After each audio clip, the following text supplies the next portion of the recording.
You may hear it. Down goes Frazier. Down goes Frazier. Guys, there's nothing like boxing, and there are no athletes like fighters.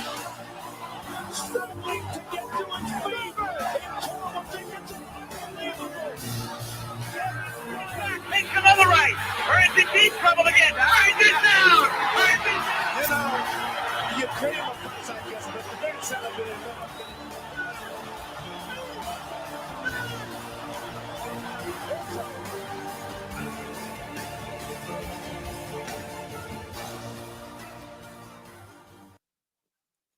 What's going on, fight fans, moviegoers, Jedi, Sith, motherfucking comic book collectors, action figure collectors, and diorama makers, and all my friends and people from walks of life. I'm your boy, Jay Cotto, the Boxing Jedi, and welcome to the Boxing and Jedi's Temple. And today we're going to have a fucking discussion. If you guys want to get on, you can get on. I can get you on. Really don't matter. I really would love boxing opinions. Peace to everybody in the YTBC. Everybody's keeping the boxing community clean. You know what I'm saying? Changes these motherfucking newborn babies' diapers. And just basically thanks for everybody for the support, the new subscribers, the old subscribers, man. You guys fucking rock, man. I'm just gonna do it like this, man. Let's get right into it. You know, fucking Mayweather is talking about these young guys need to stop trying to fight Manny Pacquiao. That these guys need to stop trying to get a fight with Manny Pacquiao because he's an old man and all this shit, right? But people are not understanding this here. Okay, people are not understanding. There's a lot of things people are not understanding, but I'm just gonna put it to you in my perspective. Is Manny Pacquiao not a champion? Is Manny Pacquiao not contending? Is Manny Pacquiao still holding his own? I believe so. I believe so, right?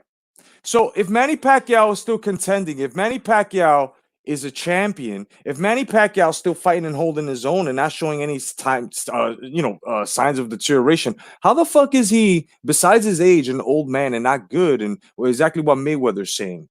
See, I can understand what he's saying about this much, but now when you really look at the picture, it's fucking boxing envy, son. Like, first of all, you're still fighting, right? You're doing your fucking Vegas sideshows and shit. Manny Pacquiao at least is fighting fucking real fighters, bro. Real boxers. My man at 40, bro, in his 40s is a fucking champion. You know what else is fucking funny? That Mayweather would have a right. His words would be solid if only Manny Pacquiao would have gotten his ass beaten and shown any type of signs of deterioration within his skill. But has he? No. See, another thing people aren't understanding is that in this era, there isn't that much contentionship. The guys aren't fighting, not even each other. And just because, if anything, what Mayweather said makes no fucking sense. See, because here you have Manny Pacquiao beating the shit out these young guys. I don't see Manny Pacquiao in the way of anything because he's a titleist. Now, if he got his fucking title, what's up, UGC Flame? What's going on? If good morning, my brother. If my man has a title and he's defending and it's these guys that don't want to fight Manny Pacquiao. Think about it. Danny Garcia has yelled out Manny Pacquiao and fucking has been caught out there in a lie talking about, oh yeah, we got millions. They offer us 20 million to fight Manny Pacquiao, which was a fucking lie because Bob Arum said, I don't know exactly what Danny Garcia is talking about. I think Angel needs to stop doing lines. You know what I'm saying? So when we go from there to now here to what Mayweather said, it's fucking little dick envy, aka boxing envy. How the fuck are you going to come out and say these guys shouldn't be calling out this old man? Oh, you seem to be in good shape. Don't try to hide things the way you're fucking trying to do to always this. You notice that motherfucker's always coming out trying to discredit Pacquiao, son. Oh, it's his prerogative. He does what he wants to do. If he wants to fight, then he can fight. So what's the fucking problem here? Oh, they shouldn't be calling out an old man. The old man's a fucking champion. The old man has his fucking license. The old man is fighting fucking fights, bro. What are you talking about, Mayweather? Why don't you just fucking go back to your sideshow fucking Bob things that you're doing over there? Stay the fuck over there with your Vegas sideshows, bro. Keep fighting niggas that are 0-0. Meanwhile, you're talking shit about the greatest when he fought and lost to fucking Spinks, Leon, that is, when he was 7-0. Talk about, oh, imagine me getting in the ring with somebody that was 7-0. When he was talking to fucking Stephen A. Smith. You know what I'm saying? Well, he was talking to him and he told him that. We all seen it. Look it up, type it up. My man came out and said, oh, so you fought a nigga 0-0 and 0-0. Not even a fucking fighter. You carried the nigga because you betted on yourself to the 10th and took him the fuck out. You're smart. You know how to make money. That's about it. Shut the fuck up, Mayweather. You make no fucking sense. You are irrelevant. Let's just get that shit clear. To me and many other fucking fight fans, when your name comes up, we're like this. I'm going to give you the Bill Cosby lecture. You should be out there, young man, promoting all of your fighters. You should not be out here claiming and hogging up all of the spotlight. Motherfucker, shut the fuck up. Stay in your fucking gym, in your fucking Scrooge McDuck fucking vault that you've got, and leave Manny Pacquiao out your fucking name unless you're going to come back and fight this motherfucker, because this dude wants your ass again. Or maybe perhaps you're talking shit so you can get on Manny Pacquiao's radar since you're not. Because very soon we will see Manny Pacquiao doing what you will not do. You know what you will not do? Fight a young, fucking hungry silverback, dog. Fuck lions. You won't fuck with a silverback, though. You won't come back for a Crawford. Spence already said, I think I can fuck you up, and I defended you on that because I think he bugging the fuck out. But you know what? I'm not even a cape. I'm just gonna be like, you know what? Perhaps, maybe, I don't know. I'm neutral with that shit now, because now you're talking about someone who is a champion. You see the resume. He's got a fucking WBA major now.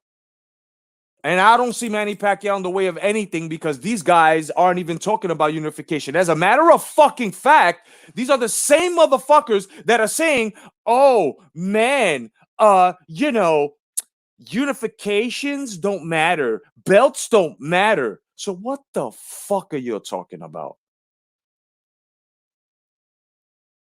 How is Manny Pacquiao in the way of anything? If these guys don't believe in belts, so therefore there's nothing to be in the way in. My man Mays, what's going on, my brother?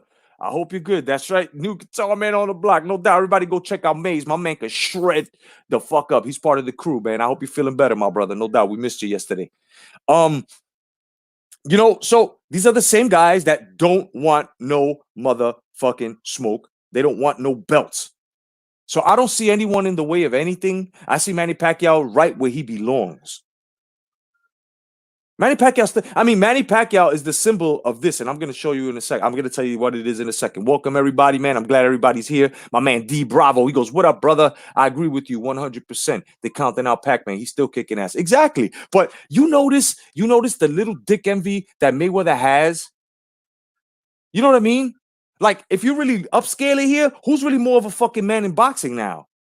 The man who wants to protect his O and come back and complain about the man who has O's but still has so many more titles than this motherfucker and is still busting their ass.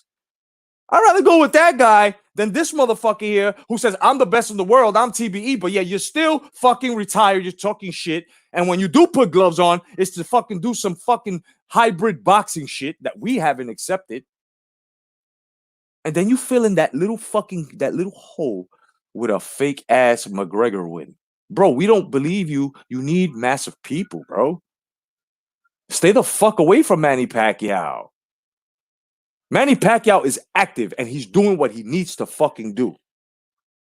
There's not one person out here who can disagree with me when I say that these guys, that Manny Pacquiao's really not in the way of anything, because these fucking guys over here want to be talking about there's no titles. There's no unification. Am I wrong here? We heard these guys say this. We heard these guys talk about we don't need titles. We ain't fighting for titles, right? But yet they go and they tell the motherfuckers, you want, like Crawford, because they know he's a problem. You won't fight me? You need a title. So Crawford gets a title, and what happened? Thurman and fucking Errol Spence walking around the park making massive excuses, kid. It's disgusting. So now Mayweather wants to come out of the fucking woolworks and again and put Manny Pacquiao down, like sneak diss the nigga. Oh, y'all shouldn't be fighting the old man. You should leave that old man alone. Get the fuck out of here. The fuck out of here. Why don't you say the words with me, you fucking dick-headed bastard? Say the words with me. Grand Master. Say it, motherfucker. Grand Master. That's what Manny fucking Pacquiao is. He's the Grand Master.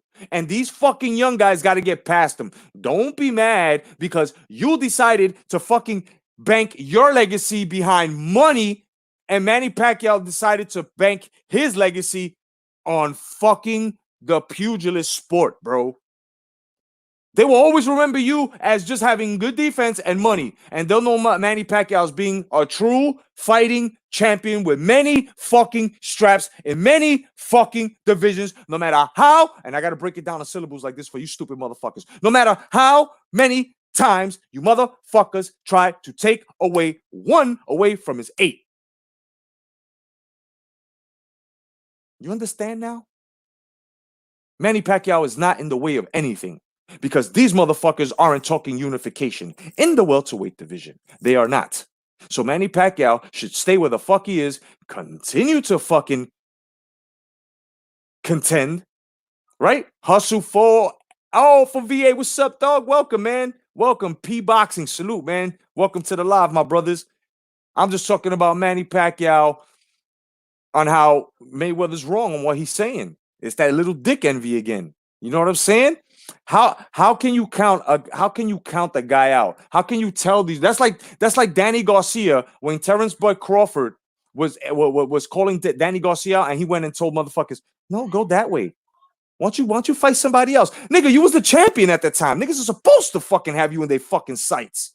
And you going to tell niggas, why don't you just go over there? Nigga, you stupid. So now, like I said, for those that have joined now, so now he wants to come out of nowhere and say, leave the old man alone. Y'all should be fighting each other. That's the problem, Floyd. That's the problem. First of all, your problem is shut the fuck up. Give Gervonta Davis and whoever else you're fucking promoting in Spotlight, stay the fuck over there. This nigga's handling his business and fighting. Well, Floyd said that these guys need to leave the old man alone. They should be worried about fighting each other instead of fighting or trying to fight Manny Pacquiao. Like if Manny Pacquiao is old and he has like so many losses right now, like, and you know what I'm saying? Like that's Floyd Mayweather's little dick envy for Manny Pacquiao. So he comes and he tries to sneak this to nigga like this. You know what I'm saying? I heard a couple of people say Manny Pacquiao's in the way. In the way of what? What is Manny Pacquiao in the way of? We all heard these motherfuckers over there at PBC, Peanut Butter and Cream Cheese Boxing. You know what I'm saying? Pure boxing casuals. We heard them say, we ain't fighting for titles. Shit, it's so bad and so evident that they fucking banned the WBO because they scared of Bud Crawford, dog. Let me shine some light on that. You know what I'm saying? I got to shine some light on this. Guys, they scared of Bud Crawford. So what did they decide to do? They decided to fucking ban the WBO from the pure boxing casuals over there. Yeah, the Heyman stable. Amazing, ain't it? So see, this is the problem. Mayweather Promotions, PBC, that's across the street, right? We all know that's across the street, across the highway, across yonder, Shitsville, West Bubblefuck, right? We don't go over there. We don't need to go over there. These niggas need to come over here, though, because the reputation's here. There's no rep over there. You know what I'm saying? Hustle says, I want to see Manny unified, though. Exactly. Even though he don't have to. That's the last thing he needs to do. I think that's what he's going to try to do. I think he's deciding I think he's going to wait and decide to see if Crawford and fucking Spence Jr. go, so that way he can snatch it up all at once from whoever's going to unify between those two. I've been noticing Manny Pacquiao's, he owes the WBA. Yes, sir, P Boxing. Yes, sir. You know what I'm saying? Hustle says they don't recognize the WBO. No doubt, Hustle. They don't. And they don't understand the WBO is prestigious, right? Created in 86. Mike Tyson wore it comfortably, right? So you had other champions who made that championship strap prestigious as well.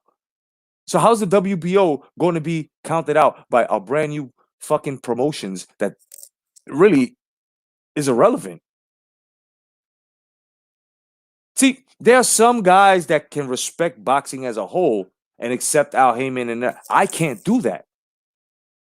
I can't do that because these guys distort a lot of shit, and it's been this way as well with fucking Golden Boy as well with me. Like there are certain codes you just don't do. Like, okay, transgender boxing, bro. De La Hoya, really? You're really gonna put in that SJ, and he did in 2018. You're gonna put in fucking transgender boxing. We don't need this shit. Keep the social justice warrior shit out. But this is what they do. This is why I'm losing respect for a lot of promotions, except for the ones I always been calling out. Top Rank, Uncle Bob. What he's done to other fighters ain't as bad as Don King and the rest of them have done. Another thing, since we're on fucking Mayweather loves to talk this shit that Bob Arum owed him $6 million, but he failed to fucking mention that Bob Arum paid off a very important hip-hop figure that's very big, and I ain't gonna say the name. He paid him that $6 million to get the fuck off. So where's the dignity here, guys? Where's the fucking dignity here? Because if you're like me and you do your research, you will find out what I'm speaking is the fucking truth. So where's the dignity here? Where is the integrity of fucking Mayweather? Because my nigga, he came from your era. You should be like, yo, you know what, man? I'm you know, and bigging up this dude, bro, giving this man fucking props. But you're mad because he's outshining you. When we knew this was going to happen, the moment you stepped the fuck off with your money and you get this and you did that, you don't matter no more. What you did then, you can't do it now, and you know this. So what Pacquiao did then, he's doing now and continues to do. And the motherfucker's taking stress from him. He's looking at these niggas like you a bunch of newborn fucking babies, bro. Give me that. Oh, Thurman, I fell out with niggas here in the fucking YouTube boxing community. I didn't put the pressure on. They did. And I'm like, yo, y'all don't understand. These niggas can't really fight. These niggas don't practice their craft. So when they get in the ring with a fucking Pacquiao, how do you think they're going to look? Shame on you niggas who say, Keith Thurman gonna fuck Pacquiao. Shame on you niggas who say, Shaw Porter gonna fuck Pacquiao. Shame on any of you niggas who say that anybody else except for Terrence Bud Crawford is gonna beat Manny Pacquiao's ass, bro. How many times do I gotta say this shit? If you ain't fucking fighting, if you don't keep your craft warm, son, you're gonna tarnish, my niggas. I think prize fighter doesn't stand for the fighters in fucking boxing, son. You cannot name every fighter a fucking prize fighter just because they're fighting for money. No. A lot of guys, it's a job, but they do it for the glory, son. They want to be like Joe Louis. They want to be like the rest of these fucking legends. Now, these niggas is all about being like Mayweather, money-wise. You've even got shoulder rolls made in Taiwan that don't even fucking work in the ring, and niggas is looking dusty as hell. You got Adrian Brown out here asking for fucking $10 million fucking dollars. Ain't nothing polished here about fucking boxing in this era. I'll be goddamn if I'm gonna let niggas walk away and say that Mayweather's right. Get the fuck out of here on any means of transportation, son.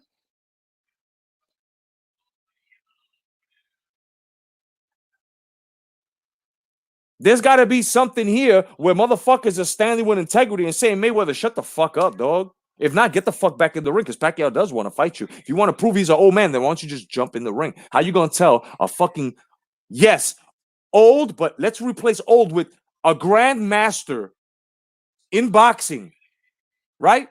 With a title. With a title. Just like Bernard Hopkins was, right? Just like George Foreman was. These are grandmasters. At that age, they're in a sport, a fucking full contact sport. These guys are fucking, it's a combat sport. These are grandmasters. What's the matter? Can't say it? I'll say it for you. So Grandmaster Pacquiao is doing what he needs to do. Floyd Mayweather just needs to, you know what I'm saying? Shiz Biz, what's going on? Big up my brother, Boxing Algorithm. What's going on, man? Salute, man. Canadian New Yorker, what's going on, brother? No doubt. P Boxing says, then the winner should fight undisputed Buddy, undisputed against Bud. Exactly, because Bud got the last piece of the puzzle. But if Bud, if Bud and fucking Errol meet up first, and whoever wins, you know what I'm saying? So I don't understand on how some people that I had debates with this morning over on Facebook are saying that Pacquiao's in the way. I don't see that. How? How, Mayweather? How? Guys from Facebook? How? How is Pacquiao in the way when he holds the real WBA? He's chilling with it and he's weighing these motherfuckers out. He's like this, and he has the right to. You two little boys, you go right now and you fucking figure out what you're gonna do. I'll be right here with this one right here. You know what I'm saying? And whoever wins, I'll be seeing the man. That's it. And I'm gonna let you know something right now. Win or lose, Pacquiao is definitely gonna graduate any of these motherfuckers. Keith Thurman better come back a bit more smarter. You know what I'm saying? And since some people believe in Canelo, a lot of people have oh, well, Canelo learned off of Mayweather's ass whipping. No doubt, he's showing proof. This is what this nigga needs to do, Thurman, from that ass whipping. And everybody else that got their ass whipped by Pacquiao. Learn your mistakes from the Grandmaster, kid.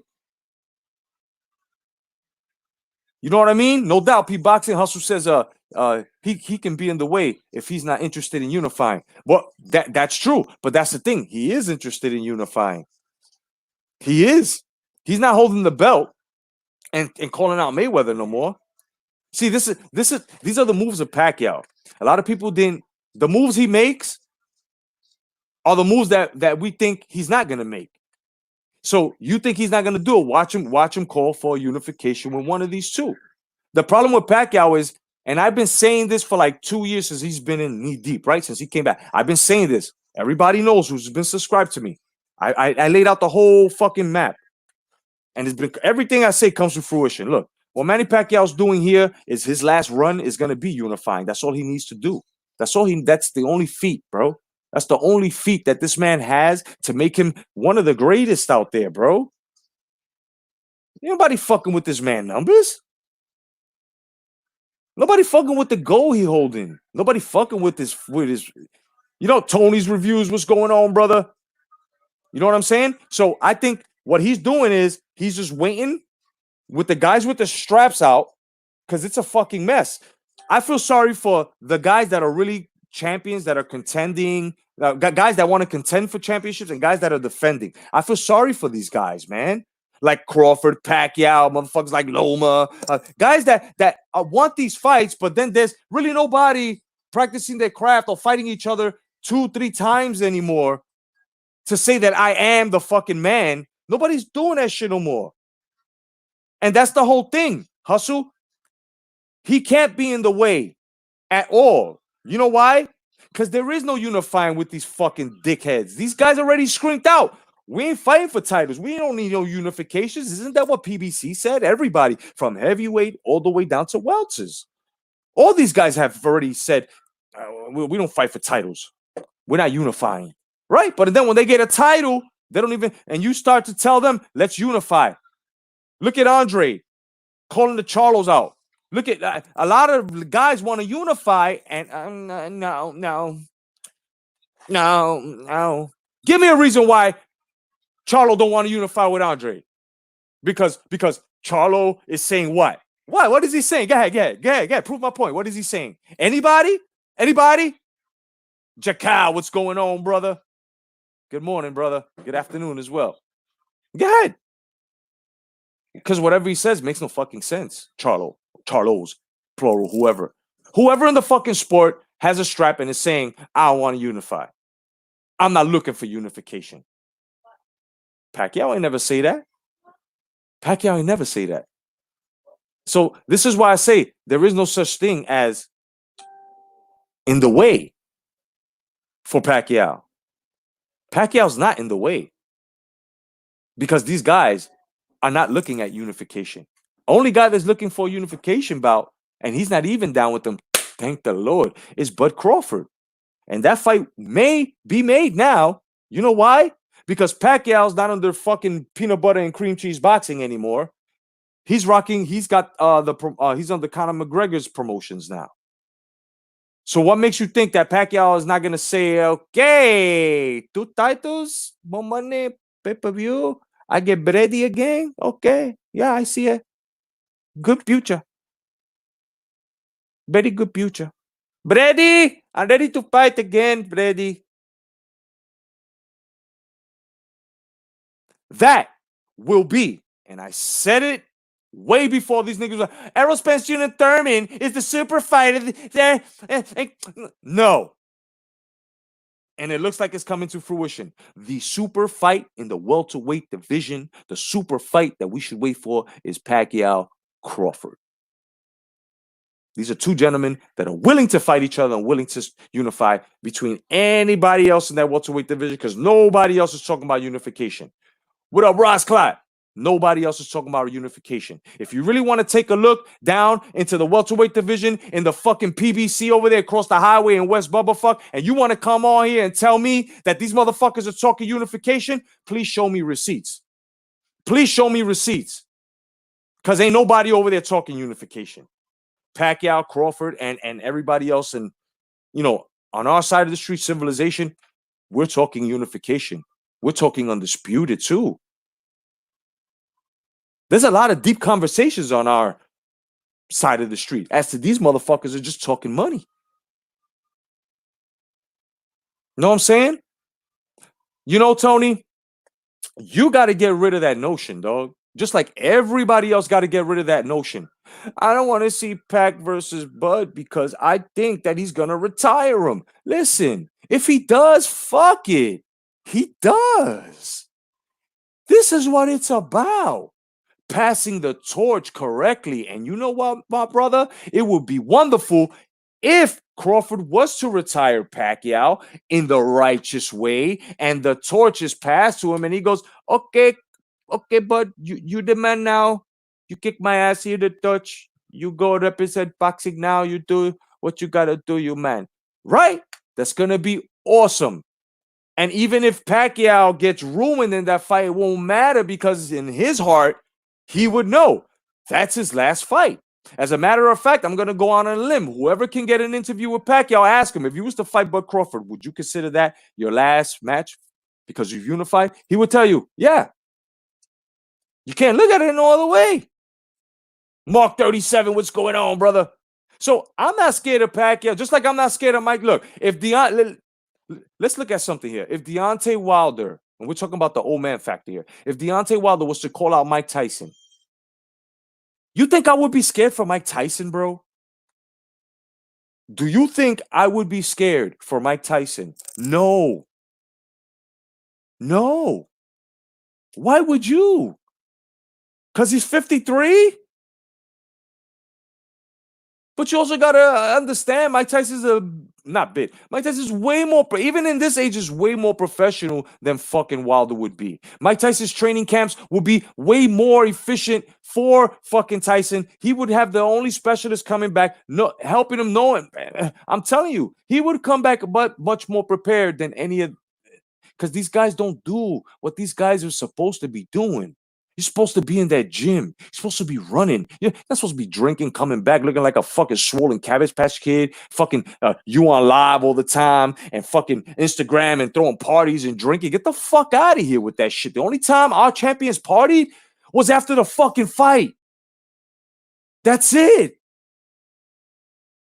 This PC culture with these fucking boxing fans, man, y'all niggas are gonna kill yourself. Y'all niggas already gargling Tide Pods and shit. And what the fuck is wrong with you niggas? And you're gonna listen to a Mayweather who's coming back talking about Manny Pacquiao, and which has done more than he has. Yes, he has. Yes, he has. Shut the fuck up. Yes, he has. Yes, he fucking has. What Floyd's got over fucking Manny Pacquiao? Undefeated? Oh, shit. Oh, shit. He got him undefeated. So fucking what? Now look at everything Manny Pacquiao has done.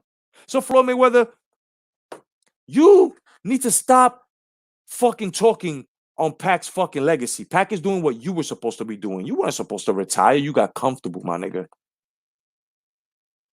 You got comfortable. You took the Conor McGregor fight. It wasn't brilliant, but it was smart on your behalf because of your money, your self-preservation. But at the same time, you shitted on people in sports like myself and other. This is why we don't respect you. This is why we looked at you and we'll say, as far as your respect goes, you made a lot of good money. You knew how to get around the system, and you was a good, defensive fighter. That's it.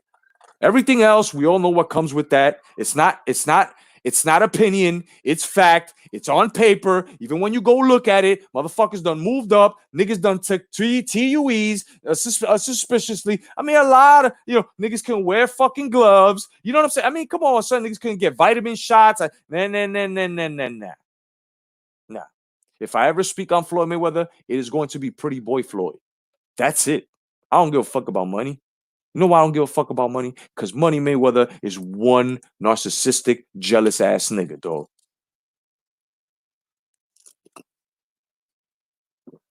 You know what I'm saying?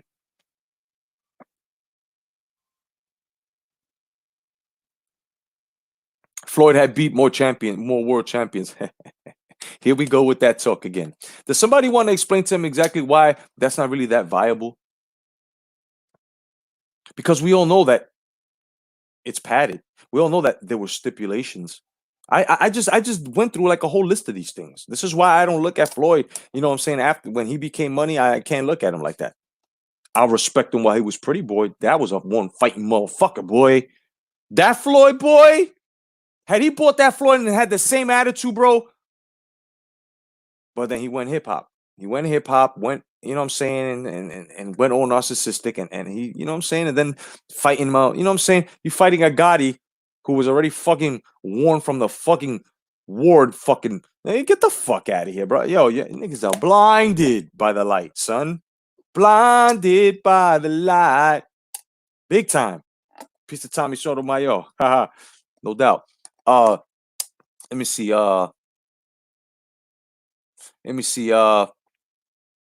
Yeah, that's what I'm saying. Got a 4-decade champ, and it's 8 different weight classes. You know what I'm saying? Jacal's correct. Let's see. Ross Class says Crawford is a good fighter. I'm not saying that he isn't. He goes on. I'm saying he won't. I'm saying he ain't no world breaker. None of these welters are. If Manny was younger, none of you would pick Crawford wins. Yeah, that is true. That is true. But I pick Crawford because Crawford is the only crafty, the only skilled, and the only busy fighter out of the welterweights. We really have to give Terrence Crawford his fighting fucking props. Terrence Crawford is trying his best and fighting. Even when he fought that machine guy, which was 15-0, you still got to, and 15 knockouts. Going shopping like through a fight selection, you got to understand there's hardly nobody out there that want to fight Crawford because everybody's over there, the ducking lane. So now Crawford got to look for something that's as to a threat, fighting a guy that's 15 wins, no losses, and wins by 15 knockouts. So 15, so that's close to something that's going to give him a little challenge because these pussies across the street don't want to fight this dude. And these are facts. This isn't made up. I'm not a fucking Crawford fucking bandwagon rider, son, a cock goggler. I'm not none of that shit, son. You know, you guys know I'm very, you know what I'm saying, I'm biased, but you got to call it down the line. You know what I'm saying? Okay, close that door. You know what I'm saying? You gotta be truthful with yourself, man. I'm truthful with myself. How many times people are gonna say Manny Pacquiao was on steroids? With no proof whatsoever. The man not even popped once, bro. Not even 1.5, not even half of one. Not even an inch of a failed test.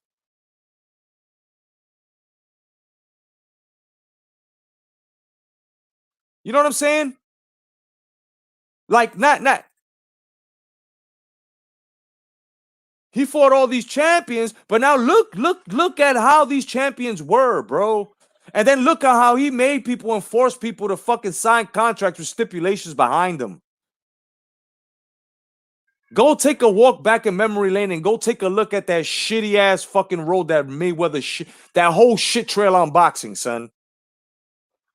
Cause that was a shit trail. Oh no, I hear you, Ross Clark. No, I hear you. I'm just saying, I just gave you my reason why and them why I'm, picking if that fight was to happen. Bad me, what's up? He goes, all of you are always telling. Hold on, I gotta put this guy up here. Who is this? This is Bad Me 30. All of you are always telling that Manny will always lose to certain young and much stronger fighters. Then after the fight, all y'all shut your pie holes. Well, I know that's not pertaining to me because I'm basically saying the same thing you are. This is the whole thing here. But yeah, you know what I'm saying? Yeah, you're right on that. A lot of guys always say that, but also you got to understand though, man. Just like I tell everyone else, was it Bad Me? Just like I tell everyone else, Pacquiao will meet his match in this era. It depends on which fighter is the fighter that is actually being the fucking boxer. Not in the ring. I'm talking about the fighter's life, dog. Practicing your craft in the gym, working your body, working your technique, doing you know what I'm saying?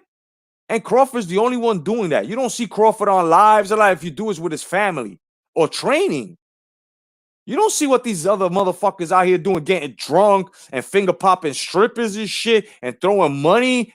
That's why Floyd Mayweather is a very bad example to follow if you're a fucking fighter. I don't know who the fuck is pointing them towards Mayweather when you had all this nigga strippers on poles, and that's stupid.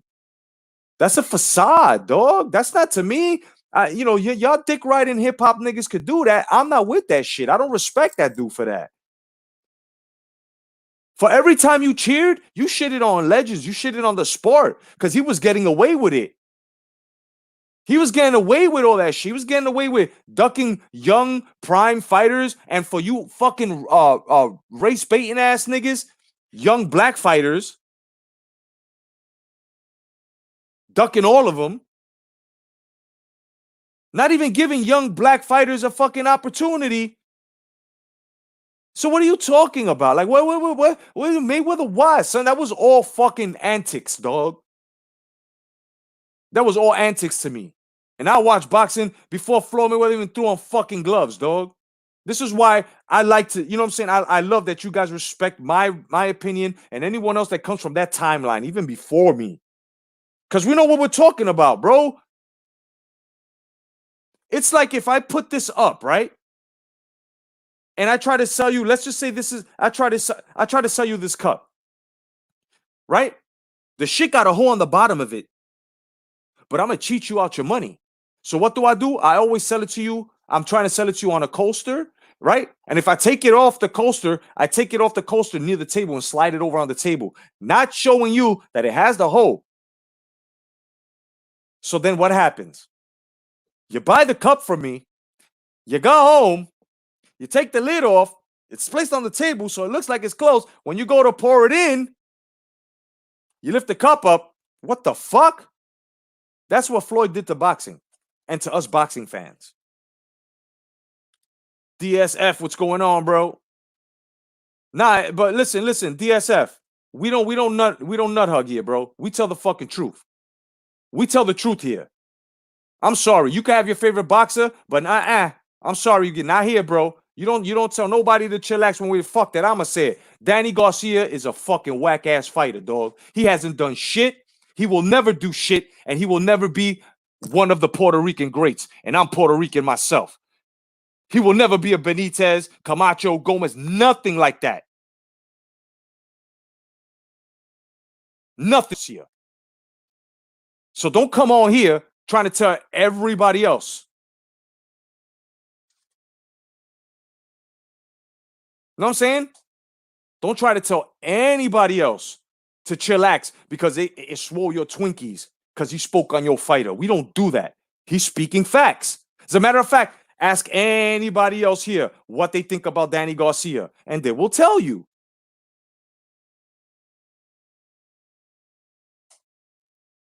Okay, so you know what? I'm your target. My nigga, come bring it. Come on now. Here's the link. Nobody else jump on. Nobody else jump on. Here's the link, nigga. You ready to get smoked? There's the link. Come on down. You're the next contestant of Baba Yaga's Bodyguard. Let's get it on. I'll be waiting for you. I'll be waiting for you. He's speaking facts. This nigga, fuck all that talking shit, man. Fuck all that. Get on here. The link is right there. And Kato too, no doubt, Nick and Kato. Fuck that. Get on here. Nigga, nigga, I do this. Get on here. There we go. What up, man? State your case. Yo, what up, Jedi? What up? State your case, baby. Why do you get so offended when they speak on Danny Garcia when we know, bro, we're grown men here. Danny Garcia hasn't done anything for a minute, dog. We grown men. Yeah, but I'm gonna have to get you caught up, bro. All right.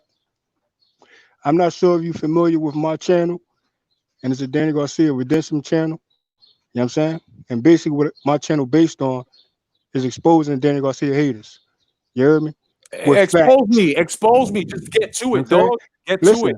I don't know where you stand at. So now that I know where you stand at, you outright disregarding Danny Garcia.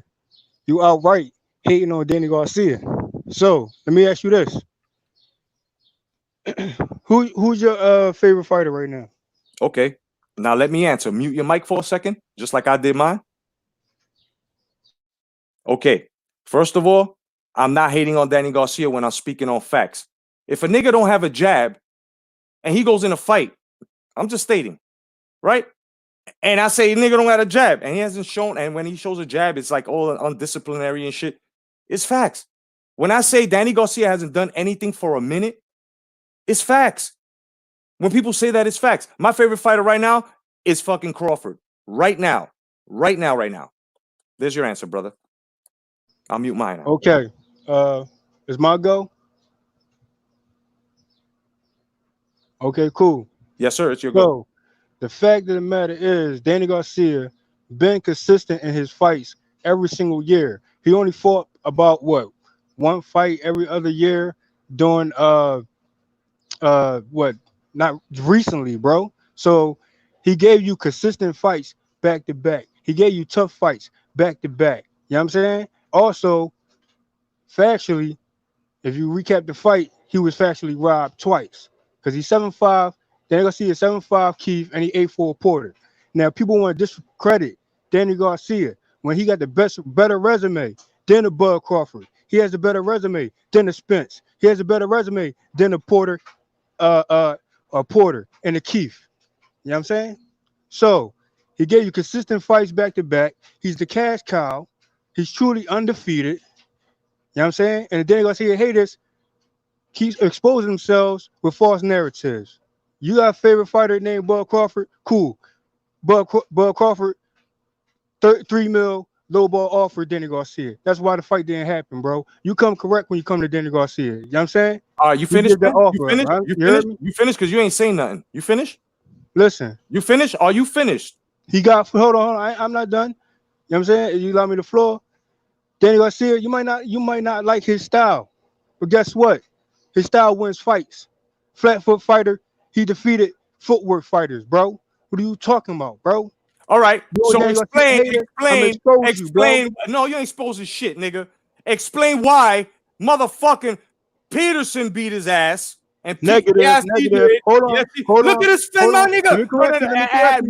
Mute your mic. I got the floor. Nigga, I let you talk. No. I let you talk. That was my turn. You said Peterson. My turn. Danny Garcia. It's my turn.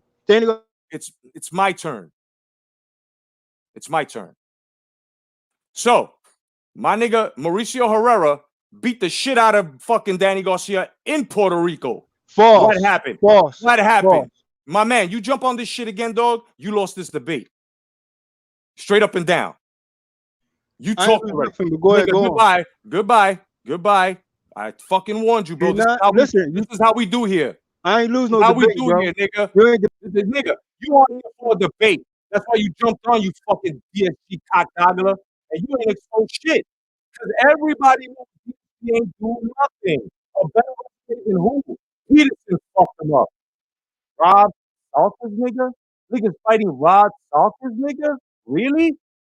Really? When he was supposed to fight all of these fucking guys, bro? You must be out of your fucking mind.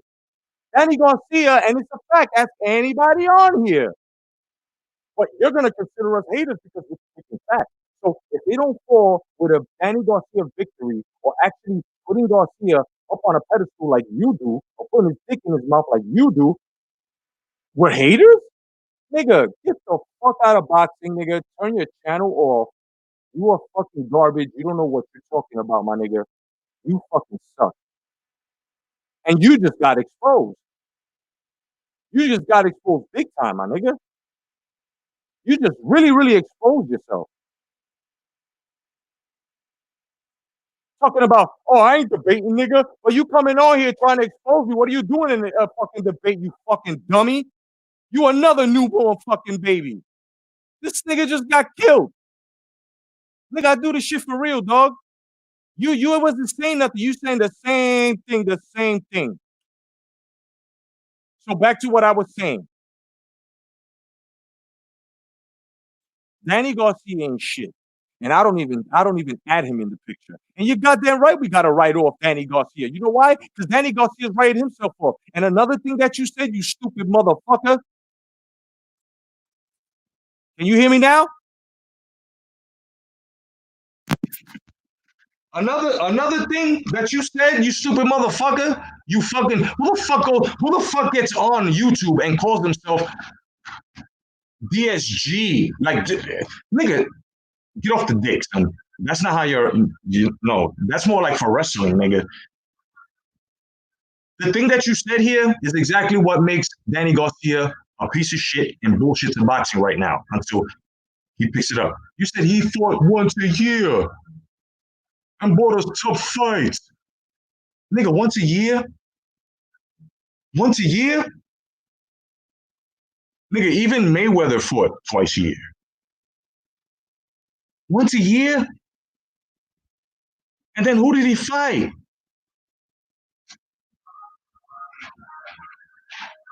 You know what I'm saying? You got no logic, nigga.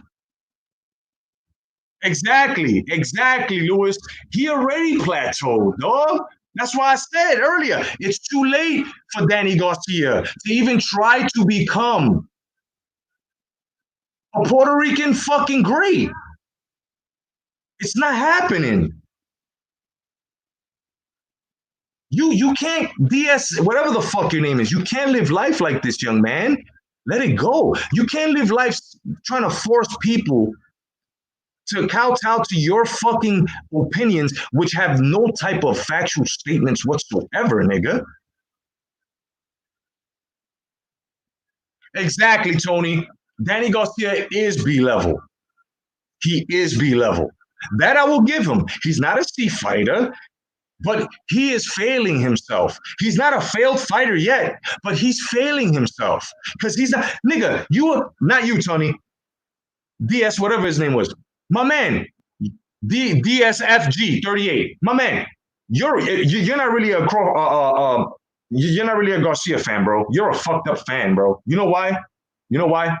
Because even the best of us have tried to fucking tell our fucking fighters and even acknowledge when they were fucking up, even acknowledge when they were failing themselves. You won't even acknowledge that. You live in a fantasy world, dog. You live in a motherfucking fantasy world. So I think you should get your fucking common sense and education up next time you click a link, knowing that it's a fucking debate, and you're gonna come on and say, "Oh, I'm not here to debate," but yeah, you want to expose me. What the fuck do you do in a debate, you stupid classless ass nigga? What do you do, nigga? I'm 46 years old. I got college education. What the fuck is wrong with you, dog? What do you think we getting on here just spitting what you want to spit? You don't see no cash apps, nigga. Respect to those that do. You don't see none of that here. This is pure love for the sport. Connecting with the rest of these motherfuckers on here, these brilliant niggas. And anybody else who's just tuned in, respect to y'all. But when you step to Baba Yaga, nigga, you better make sure your shit is right, dog. Because I will beat you with the fucking broadest sword called verbatim, nigga. Verbatim. You stupid? Fuck out of here. First question you got to ask yourself about your fighter. Is he doing right? Not by you, by himself. To himself. Is he in there asking for the tougher fights? Is he in there going for prestige fucking claims, bro? Like unification. Fuck undefeated. If you lose, that L is a lesson, nigga. And that's what you should have been telling Danny Garcia. It's a fucking lesson. How many lessons? The first one? And then you're going to say he outboxed fucking fighters that have footwork? What happened to Thurman? What happened there? What happened there? What happened to Peterson? What happened there? What happened there? Of course, inside fighting has footwork too. What happened to my nigga Mauricio Herrera, who had the sickest fucking inside fighting game at that time, nigga?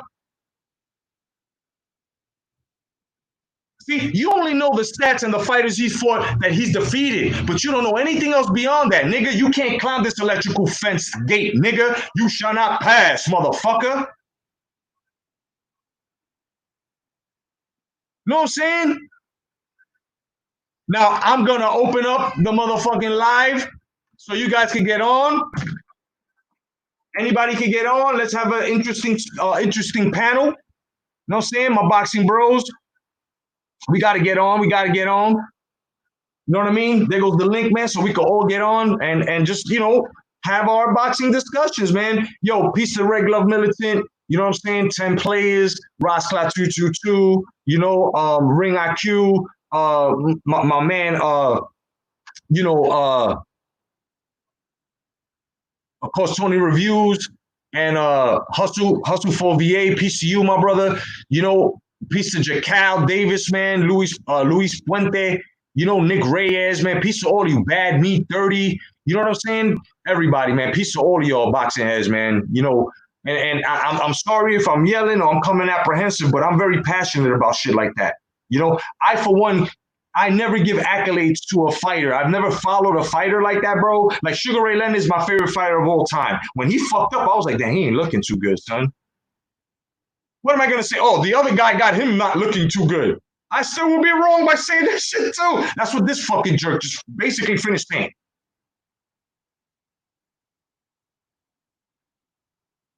You know what I'm saying? No. Listen, once we don't even have to kick boxing to be cool. But right there, that little shit, bro, that little shit that we had right there. I also was trying to get to know his character.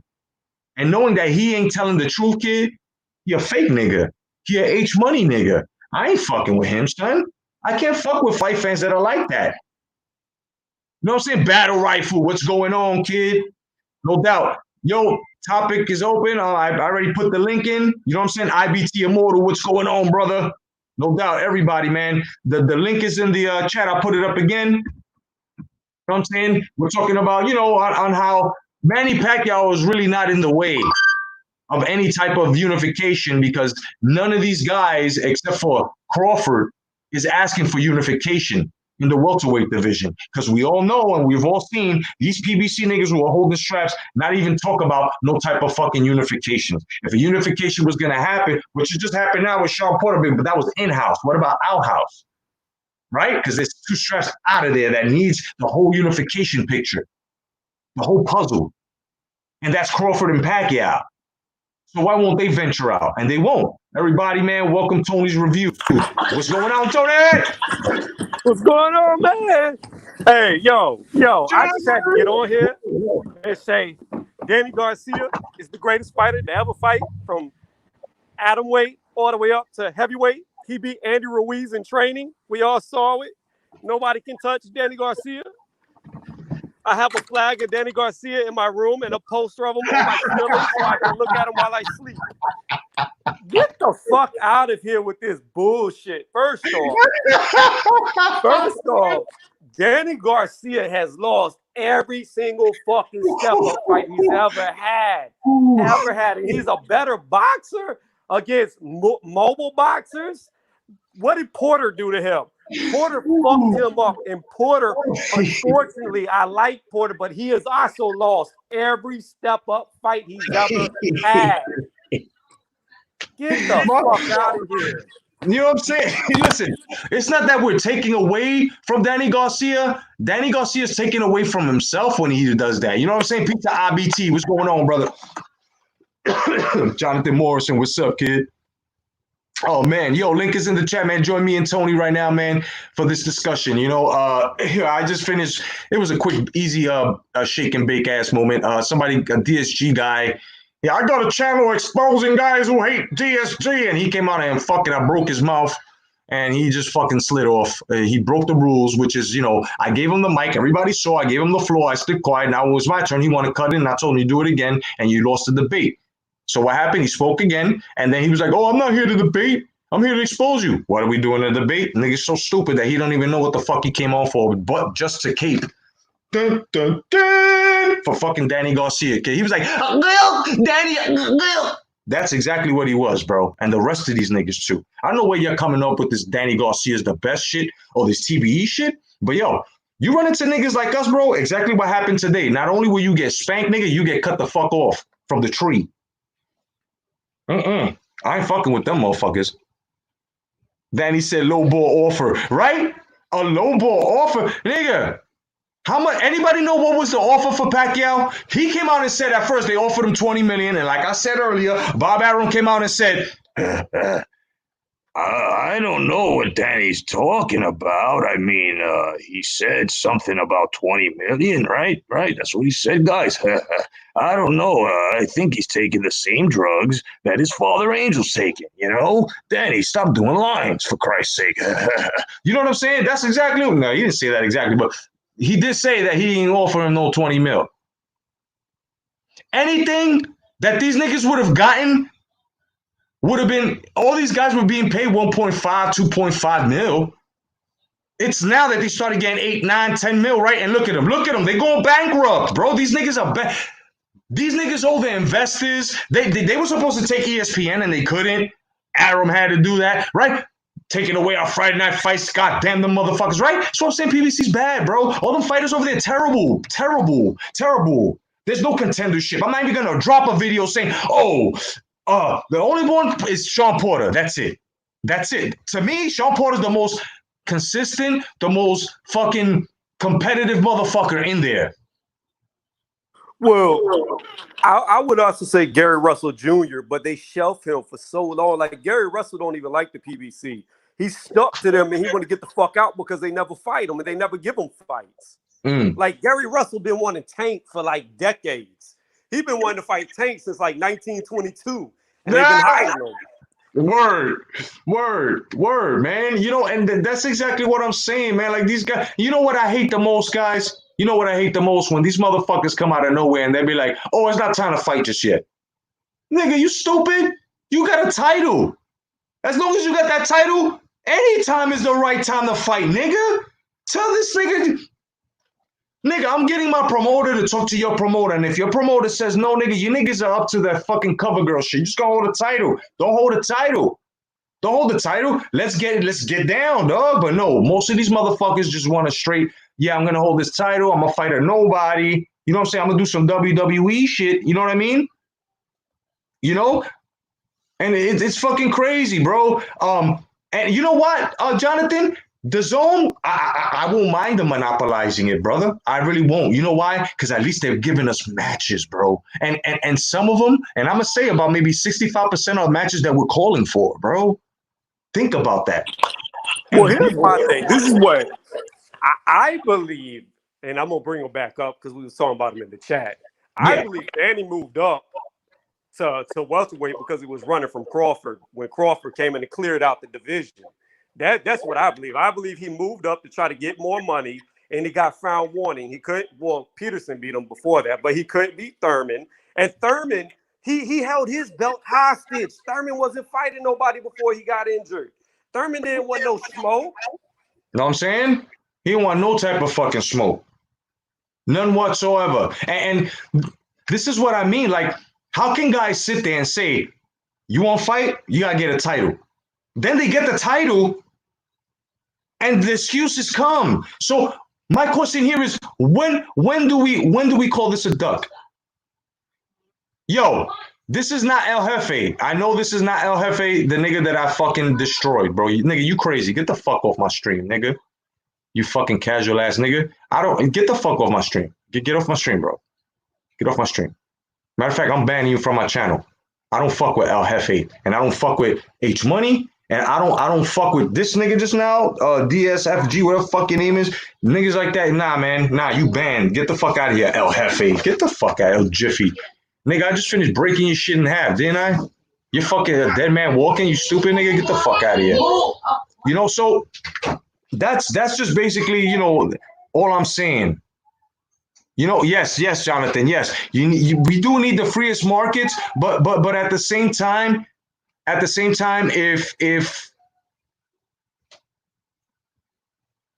we have the zone who's actually trying to make it a free market where they're reaching out, right? They're reaching out the farthest extent. They're like, yo, guys, let's make fights, bro. Let's do this. Let's do that.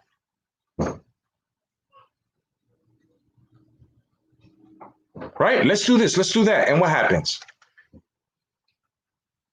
These niggas don't want to work with them because the fighters are like, nah, man.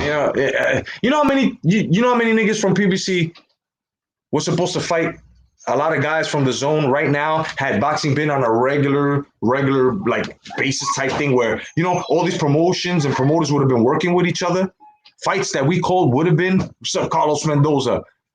Lisa Bales, what's going on? Now listen, I don't know. She's bigging up El Jefe. I don't know if that's the El Jefe that everybody don't respect, or if that's a new El Jefe. And if it's the new El Jefe, my nigga, you need to change your name. And they should have told you that I got beef with El Jefe. So if you got banned from here, that's not my fault. And I don't want to hear nobody's mouth about that. Oh, he's cool. That's not the risk. So then tell him to change his fucking name then. Because we all know what it is with an El Jefe. And if that is the El Jefe, y'all know why I'm not fucking with him. He's a troll. But it is what it is. You know what I'm saying, Jonathan? So these guys, they're reaching out, and what happens? These guys don't want to, you know what I'm saying? These guys don't want, they don't want to put their fighters against the fucking fighters, bro. And then you got Angel Garcia talk about, oh, he ain't no killer. He ain't no killer. These guys ain't no killers. Come on. No killers. How come you're fighting? How come your son ain't don't fight no killers? Because he's half right, guys. There are no killers in this era, bro. We ain't got niggas with a reputation. I still say Crawford's a killer. Like Crawford. I mean, you know who I speak of though. You know who I speak of. You know, like the guys that are out there saying they the best. The guys that are out there that are saying they're the best without throwing hands and having like fucking half of a fight. Well, my thing is this. Like I said in your chat earlier, I would like to see Manny Pacquiao fight Errol Spence. I think Errol Spence has a real bad weakness for getting hit. And as frequently as Manny Pacquiao can hit people, I think that's more interesting. And then I would like to see Pacquiao go out against Crawford. That way, like you said, they could pass the torch or he could become undisputed. But No doubt. I don't want to see Pacquiao fight Crawford first because I think that's going to fuck up. I mean, he's already got a legacy, but I think he could just go out better if he took that fight last. Right. That's what I'm saying. Like, if Pacquiao, like, let's just say Crawford and Spence Jr. does happen, right? By some miracle on the side of PBC, right? That happens. Boom. Then let's just say Bud Crawford beats Spence Jr., right? However it be, technical knockout or decision, whatever, right? But the whole point is Bud is the champ now, right? He's a unified champ. So now he gonna have 3 straps. The last one is Manny Pacquiao. I believe that's what's gonna happen, and that's Manny Pacquiao's last fight, win or lose.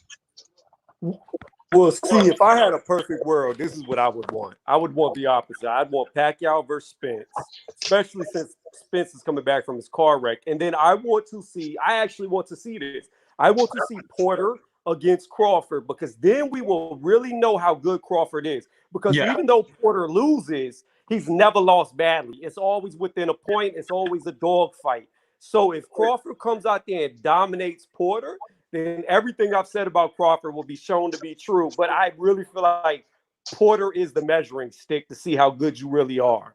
Yeah, well, I'm gonna tell you like this. I know that Terrence Bud Crawford is going to have a very masterful performance against Sean Porter if that fight happens, bro. Sean Porter leads with his head too much, and that is a fucking Christmas gift and on an early fucking year schedule for fucking Crawford, bro. And Crawford's just gonna tee off on this motherfucker. As much as he's gonna come in, because remember, you got Jeff Horn, who was bigger and stronger with almost the same fight model, and that nigga manhandled Horn, son. That nigga said, get the fuck out of here, son. Bro, he put his whole foot, and not half, his whole foot in his ass, dog, in that fight. You know, I could see that. I could see Porter leading with his head like he does to get close. You know, he headbutts a lot, but I could see Crawford switch foot and going southpaw and just hit him with the check left all night and just fucking him up. The reason why I say that Crawford's already proven, well, unified half, right? 135, 2 straps, then won 140, got all of them. Look at the talent that was there at the time. And then he came 147. Look who he fought on the way in. So you gotta understand, man. He got them hands, bro. And he's I mean, like I know you can't really compare a fighter versus a fighter because every fighter is different because styles makes fights, as they say. But correct. Everybody knows Manny Pacquiao beat Jeff Horn, right? There's no that he beat Jeff Horn. However, when Crawford fought Horn, he fucking destroyed him. He destroyed Horn. So that really was an eye opener to me about how dominant Crawford really is. That's true. That's true, bro. That's true. And this is what I'm saying. Like, this is why it's very important, guys. Right? I'm going to teach those that don't know. And those that do know, fine. If you don't know and you want to act like you know, fine. Just understand within yourself that you just learned something. And I don't even want the props. But this is why it's important for fighters to close their division, a.k.a. unify those straps. Because within your division, you are going to go through almost every fucking fight style in the other fucking division that you plan on moving up and on. Because hardly people move down. You know what I'm saying?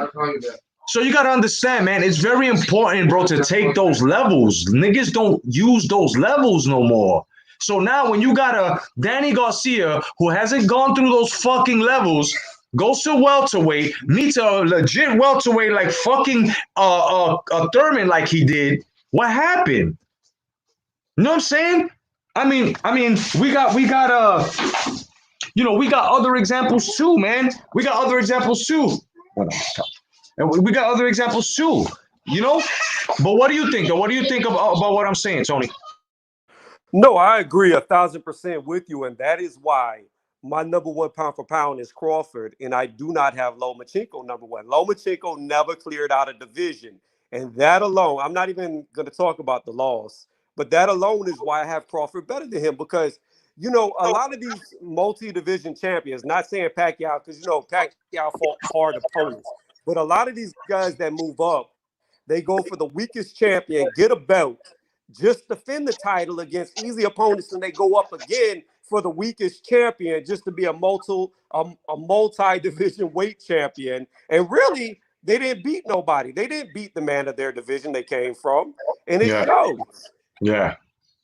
You're absolutely correct. It shows big time, brother. The thing that gets me is that, right, you know, I think it was Marlon Starling, right?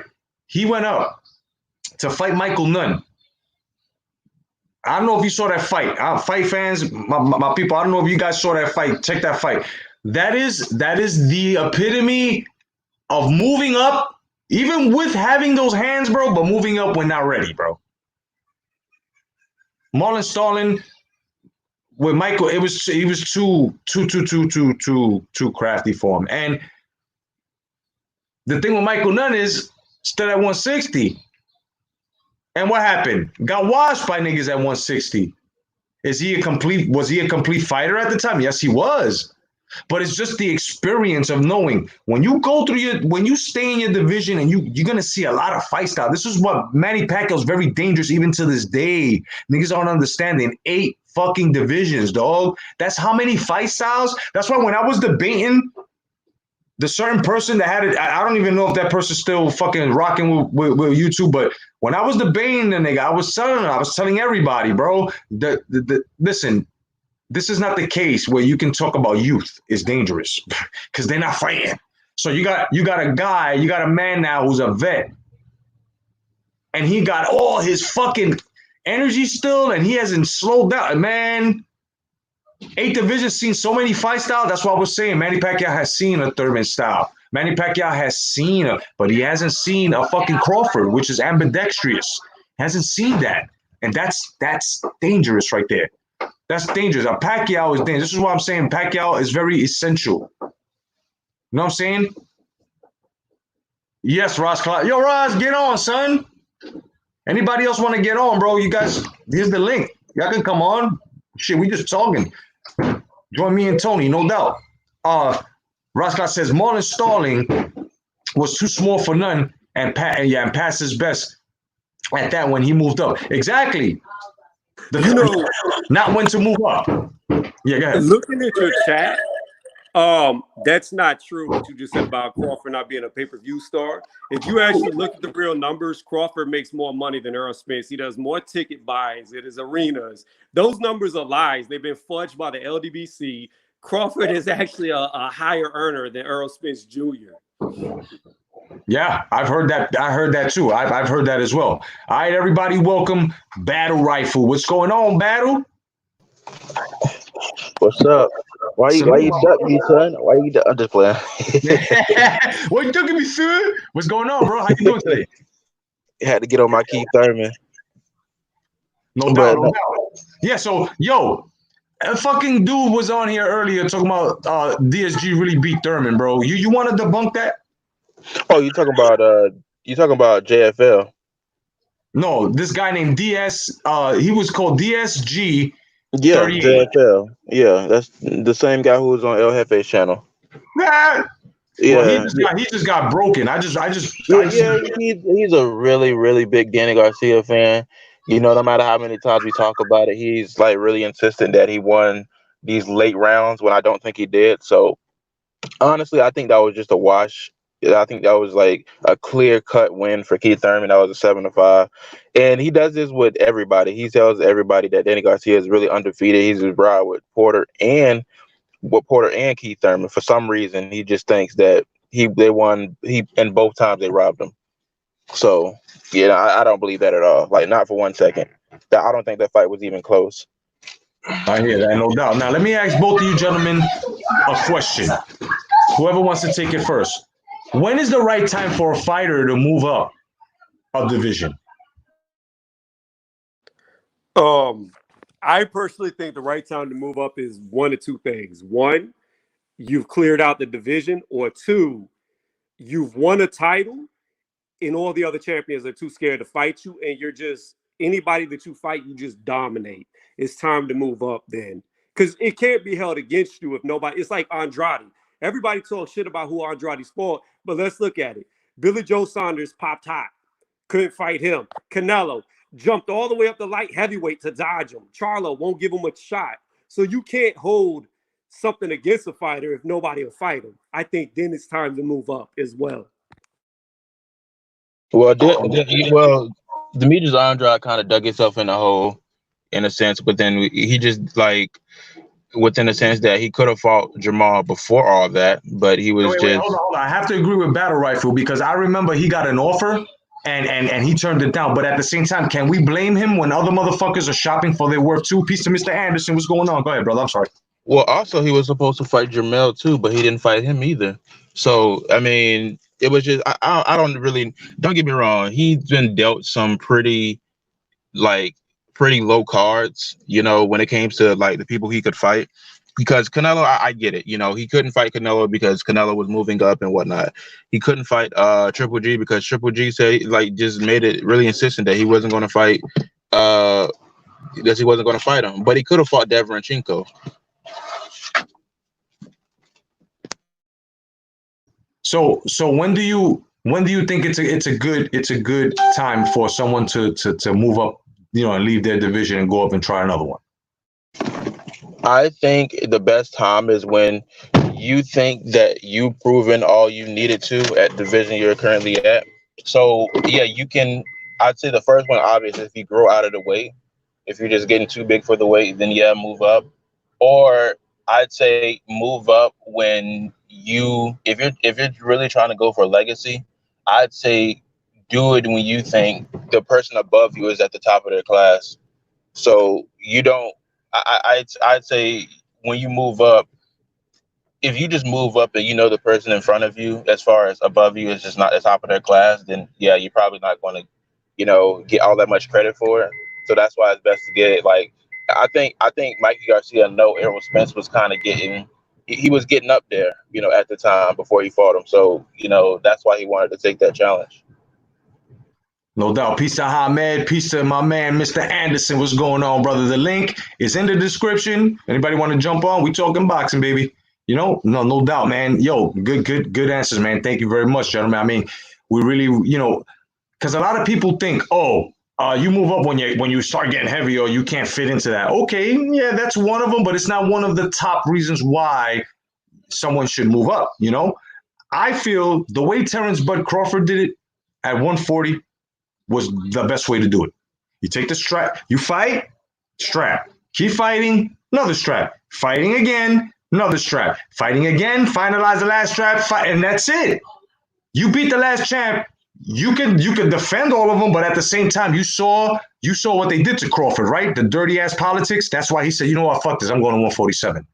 They took this motherfucker's, what was it, was it the IBF? They tried to get him. Yeah, he was supposed to not fighting Sergey Lipinets. Yeah, and I can personally understand, like, when a fighter decides to move up when certain politics happen. Like, I think if I'm not mistaken, when Jermaine Taylor decided he was going to rematch Bernard Hopkins, they stripped him too. So it's weird. Like these belts can get really confusing. And, politics is a big reason why a lot of people will move up. Also, if you just want more money, you need more names on your record just to get that, the money you think you deserve, then moving up is a good option. No doubt. Peace to Philip Carl Roberts. What's going on, my brother? Good to see you, man. And, of course, everybody, welcome Hamed. What's going on, Hamed? Hamed, what's going on, brother? Yeah, hello. Can you hear me? Yeah, now we can hear you. What's going on, kid? How you doing, brother? All right. Yeah, how's it going? All right, pretty good, brother. Pretty good, man. We're just talking about all right, let me ask you the question. When do you think it is the proper time for a fighter to move up a weight class? All right. You're talking about Canelo in his situation. I think he did the right thing. He moved up and he moved up to fight Kovalev and he knocked him out. I thought that was the right situation because boxing is a business and that Kovalev fight was a big fight. I know Andrade had a belt, but let's be real, Canelo's bigger than the belt and he virtually was the number one guy. I still didn't mind seeing that fight, but I thought Kovalev and Canelo was a bigger and dangerous fight for Canelo than Andrade. But the right time is probably when you've either cleaned out the division, I'd say, or if you got nothing else to prove, or you can't get the fights. That's another issue. Lomachenko kept moving up, I think, because he couldn't get the fights. Crawford, to my knowledge, moved up once he cleaned out the division. I think, once you clean out the division, I think you, like Usyk did as well, I think you might as well move up. It depends. Like someone like Canelo, I think is gonna do weight jumping because he's a big attraction, but he's looking for the biggest fights, and I do want to see him fight the best guys at 168. And even at 175, if he's going to stay around that weight division, although I don't hold that against him, I don't think he's really a legit 175. I think if he stays at 168, then I want to see him fight the best guys at that weight class. But it depends on the situation. If you can't get the fights at the weight class, then I think maybe you are better off looking at other weight classes to move up to as well. Yeah, I see. I agree with some of what you said, but I have to disagree with the Canelo part. See, when you look at Canelo, it's very confusing to place him in a division where, let's just say, if you have a debate and you talk about unified champions in one division, you can't do that with Canelo. Canelo was only partially unified, not fully unified. Now, going up and down in weight class, that's what makes it confusing. So now, where does Canelo stand? Does he stand at 160? Does he stand at 168? Or is he at light heavy? Then at the same time, when you also said that there was nobody at 160 to fight, there was a lot of people for him to fight. But what did he do? He went up and fought Rocky Fielding. So basically what Canelo did was take opportunistic, you know what I'm saying? He became an opportunist and just did the right thing for business, his business, not for the sport. Because if you really take a look at it, that's not really something that, we can really praise. We can say, yeah, he got this title in this division, but in between there, and especially 160 where you belong, because you went from 155, 160, 160, then you went up, right? You went back down, then you went all the way up. I mean, it's confusing, and it's going to be dangerous. It's going to be dangerous. It's going to be dangerous, and this is what I hate about Canelo. Canelo's being selective. He's moving up, but he's being very selective, and this is not good. This is not good. This is why we can actually say, guys like myself can actually prove a point and say that he's really just there just for the, take the title, the money, and that's it.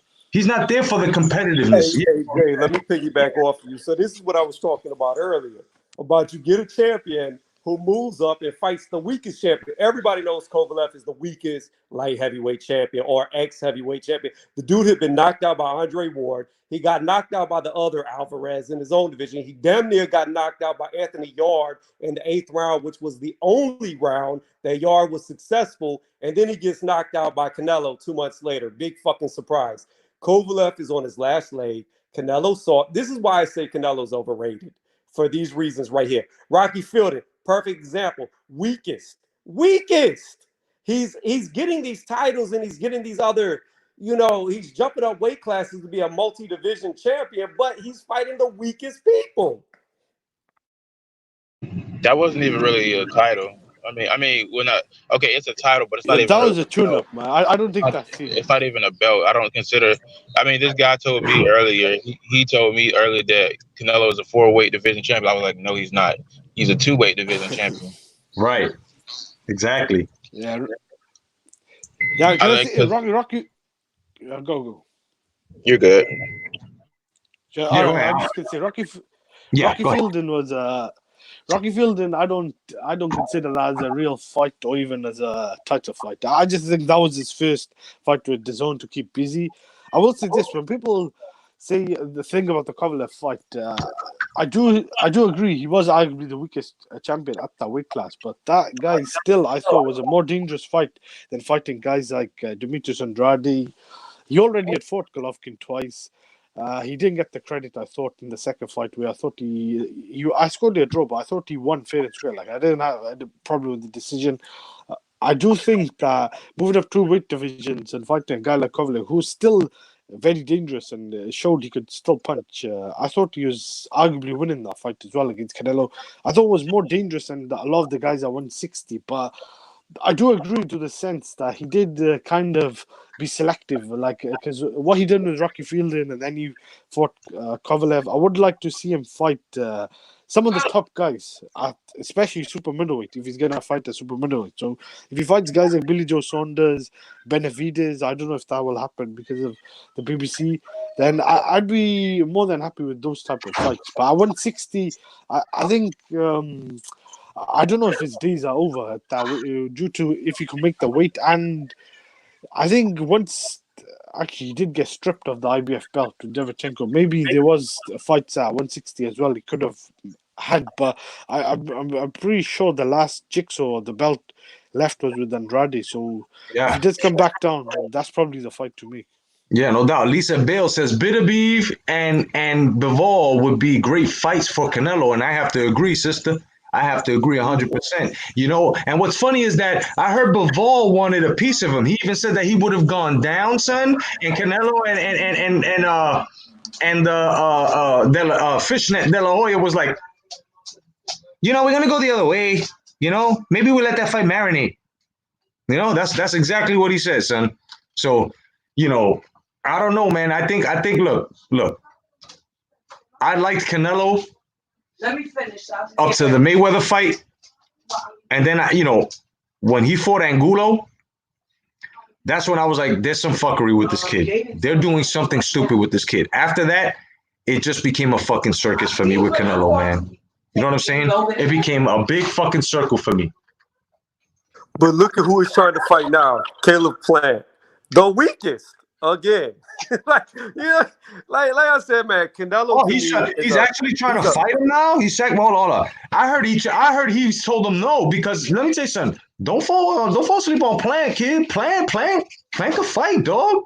I'm not saying he can't fight, but I'm just saying he's not as big of a threat as other fighters around there at this moment. But my thing is, Canelo is a great fighter. He showed that against Danny Jacobs. He did really well against him.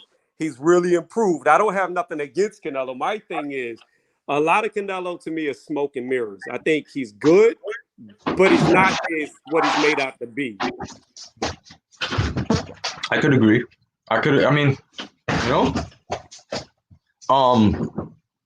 yeah, I have to. Yeah, BT. Yeah, that's what I was saying. Because I think Plant is nice, kid. I seen Khalid Plant. I think he's nice, man. He can do his thing. It's just the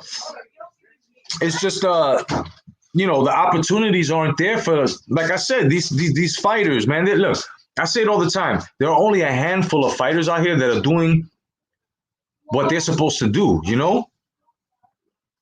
Hey, And real fast to the chat. Sorry.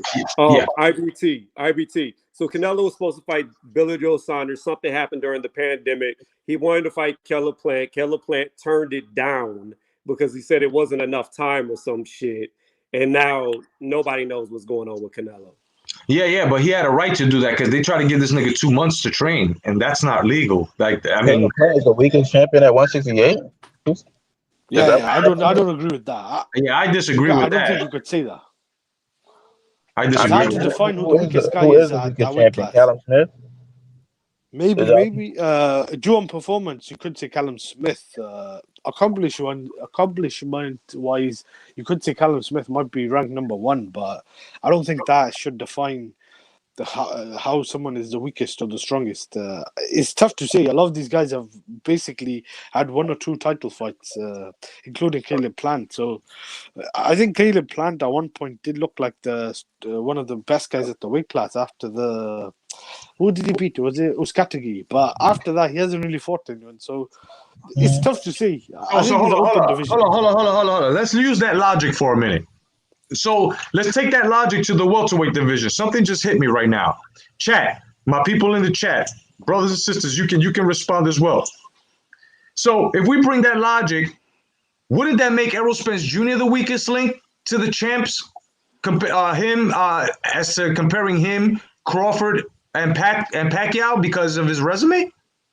I have him as the weakest. I know the LDBC representatives will disagree, but I think Pacquiao is going to, even at Pacquiao's age, I think he's going to give Spence a run for his money, even if Spence was never in an accident. And I've always said Crawford will knock him the fuck out. It's not even going to be a 12-round fight. He's going to get knocked out against Crawford, and he knows it. He's scared of Crawford. Crawford ran up on this man in his face, and he was stuttering. He didn't know what to do. He's scared of him. I mean, Kovalev was technically the most accomplished 171 heavyweight. But not when Canelo fought him because he had already been knocked out twice and damn near got knocked out in the fight before. Oh.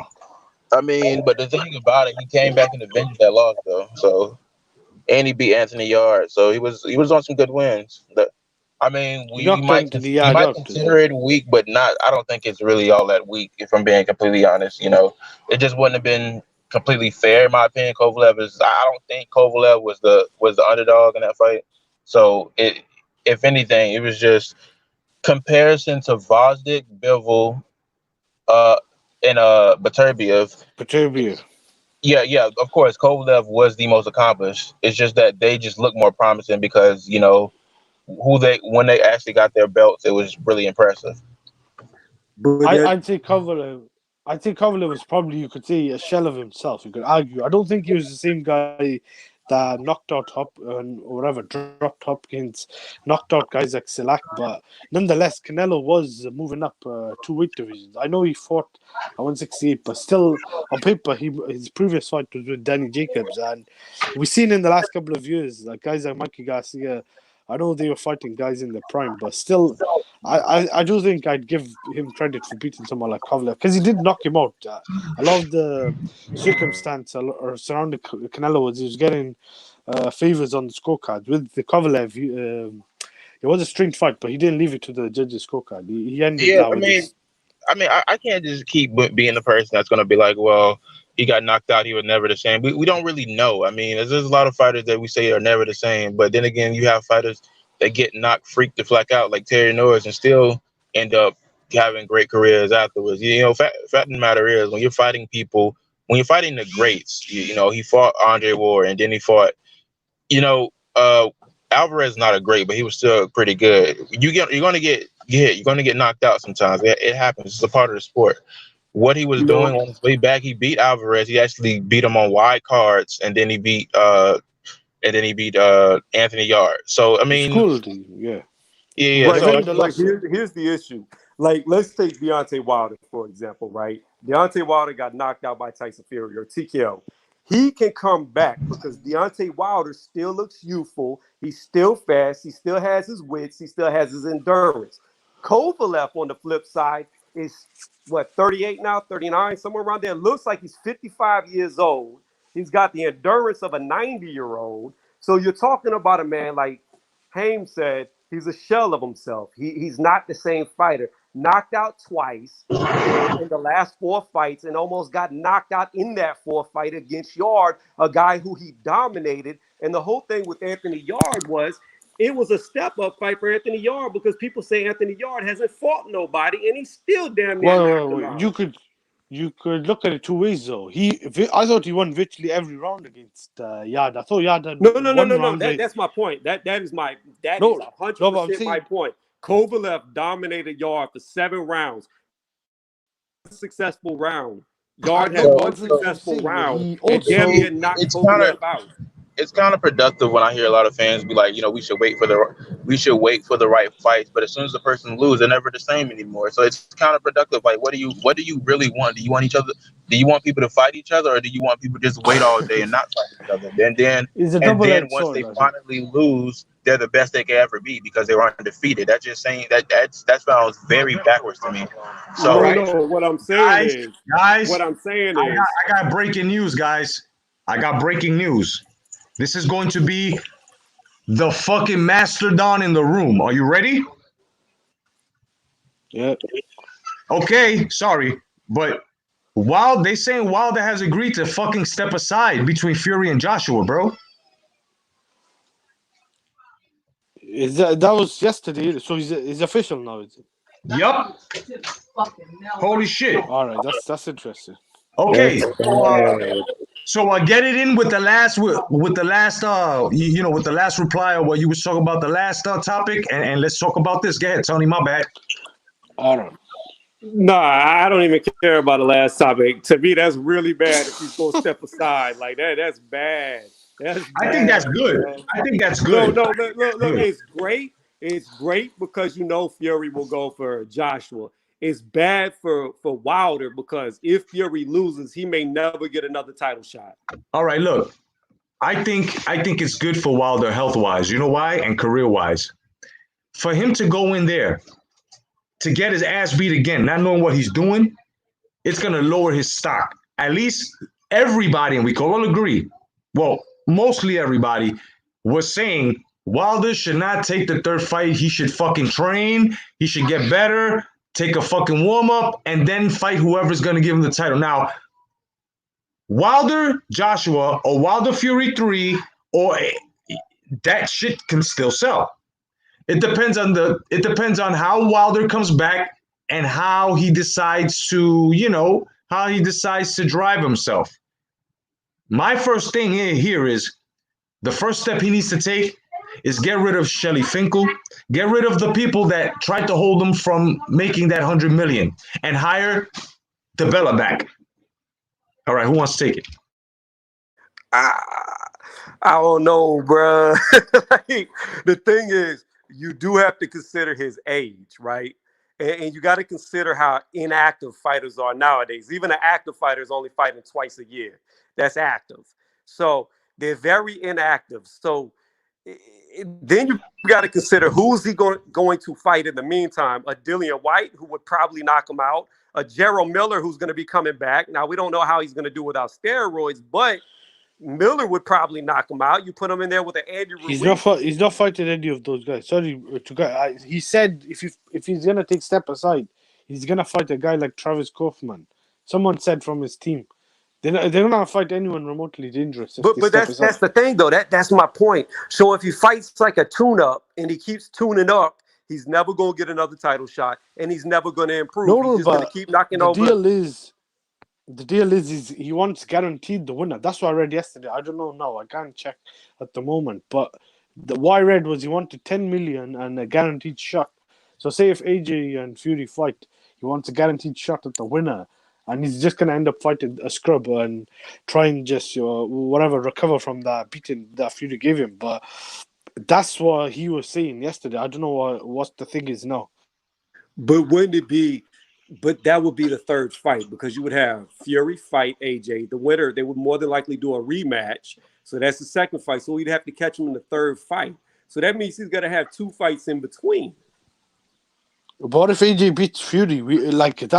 That's not out the question. I know obviously. No, but what I'm saying is if AJ beats Fury, it's still a rematch. If Fury beats AJ, it's still a rematch. Oh, that's the other thing. We don't know what the hell what's gonna go on with that fight. If that's the rematch clause, then I'm just saying, what if AJ has all the belts and he's beats Fury twice? I know it's unlikely. A lot of people probably agree with me. They favor Fury to beat AJ, but I do think Wilder would fancy his chances more against AJ than Fury. I just think Fury got his number. I definitely agree with you. I think Wilder has more of a shot against AJ because AJ's a lot slower, so that means he's easier to hit.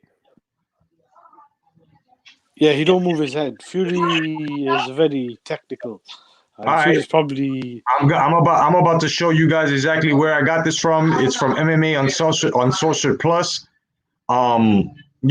They are basically saying that Wilder is basically going to step aside, and like I said, man. It don't make him less of a man to do it. It's smart. That's smart. Raider from LA, what's going on, LA?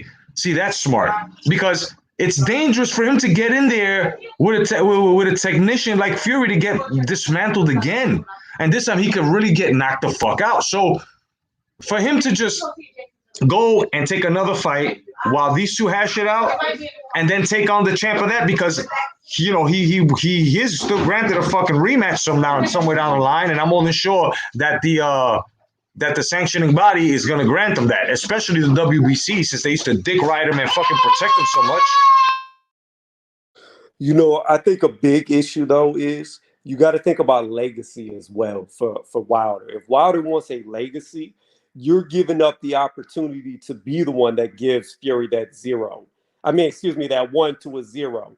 So if Fury comes in there and loses to AJ, then Wilder just lost that opportunity to avenge his loss and be the first one to defeat Tyson Fury.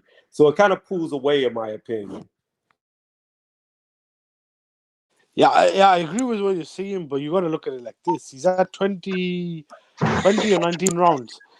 I don't think many people thought he won more than about 4 or 5 rounds. What was it? And a lot of people, some people thought he only won like 2 rounds in that first fight. I think at best he won 4 maybe, and that was just all in the first fight. In the second fight, the guy got beaten up from pillar to post from around 2 onwards, and that was only 7 rounds. And to me, Fury could have seriously hurt him if they didn't pull him out. So I just think Fury got his number.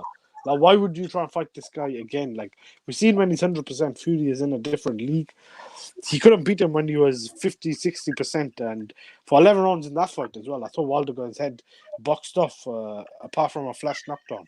Until that fourth round, I Right. don't think Wilder had any success.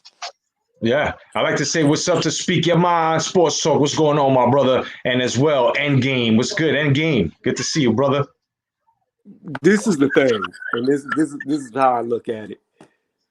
Out of the 19 rounds they fought, I only had Wilder winning 2, and of course that was when he knocked Fury down. That's the only Right. rounds I gave him. But Right. you have to reflect back to that first fight. If Wilder can hit Fury, we know he can put him down. So there's always that knockout factor because we know it's there for him. Like, he damn near finished the fight in the 12th round after losing 11 rounds. Well, excuse Right. me, 10 rounds going into the 12th. So you know that's there. Secondly, Fury fought tactically different. He gave Wilder something he's never seen before. So if Fury fights the same way, well, you've already improved by fighting that style. So when he comes in, now you know where to look for openings. Now you have tape to study. You have your flaws to look at. And you've got a lot of time with COVID-19 to go over this. I'm not saying he could beat him, but what I'm saying is the longer break would give him more opportunities to come in there to beat him. I don't think he can beat him whether he steps aside or not. But if he's going to beat him, he needs to beat him now because, like you said, Fury's a tactician. The problem with tacticians are the more active they are, the more they fight, the more they improve. They don't get worse with age. I just don't think Wilder could fight backing up. In that first fight, Fury was, let's be real, he was, what's the word? He wasn't in great shape in that fight. He had like 1 or 2 tune-ups. The guy was coming off a long binge, weight cut, and he was, I think, at least 60 or 70% of his best. I thought the Fury that fought Wilder in the second fight was somewhere just as good as he was against Klitschko. And I was even saying, if he's anywhere near as good as he was against Klitschko, he could knock and he should knock Wilder out, and which he did in the rematch. And I did pick him by KO, but I did not think he'd be that one-sided. He won virtually every round. I just, going by that, I just can't see Wilder having any success. I think Wilder might have a better chance of beating any other guy in the division. I just think Fury is the only guy that maybe, if they fight like 10 times, Fury probably beats him 9 out of 10 times. And at the moment, it looks like Fury is that guy. Yeah, I hear you. What's up, Huckleberry? What's going on? You've been on the panel there, brother, for a long time. What's going on, partner? Hey, what up? Yeah, I was just about when I first jumped on, I was gonna go over those details that Hamed ended up going over. That he's willing to step aside, but those are the caveats. He wants $10 million, and he wants to be guaranteed the winner.